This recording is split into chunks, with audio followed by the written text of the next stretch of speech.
రిత్విక్ మరియు మియా అనే ఇద్దరు ఫ్రెండ్స్ ఉండేవారు. వాళ్ళకి పార్కులో ఆడుకోవడం అంటే చాలా ఇష్టం. కానీ ఆ పార్కులో చాలా చెత్త ఉండేది.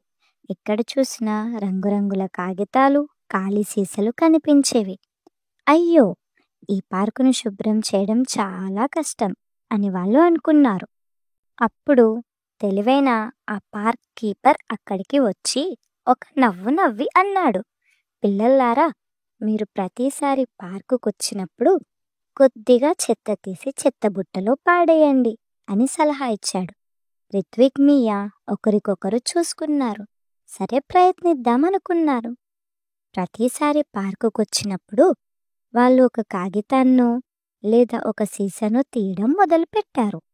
అది చాలా చిన్న పనిలా అనిపించినా కొన్ని రోజుల తర్వాత వాళ్ళు ఒక అద్భుతమైన విషయాన్ని గమనించారు. పార్క్ నెమ్మదిగా నెమ్మదిగా శుభ్రంగా మారడం మొదలైంది. రిత్విక్, మియా చేస్తున్న ఈ చిన్న ప్రయత్నాలను చూసి ఇతర పిల్లలు కూడా సహాయం చేశారు. ప్రతి ఒక్కరూ కొద్దిగా చెత్త తీసి చెత్తబుట్టలో వేయడం మొదలుపెట్టారు. చివరికి పార్క్ మెరిసిపోయింది. రిత్విక్ మరియు మియా ఇద్దరు కలిసి సంతోషంగా పార్కులో ఆడుకుంటున్నారు. మోరల్ ఏంటంటే, చిన్న చిన్న ప్రయత్నాలతో పెద్ద మార్పు తీసుకురావచ్చని తెలుసుకున్నారు. Thanks for watching.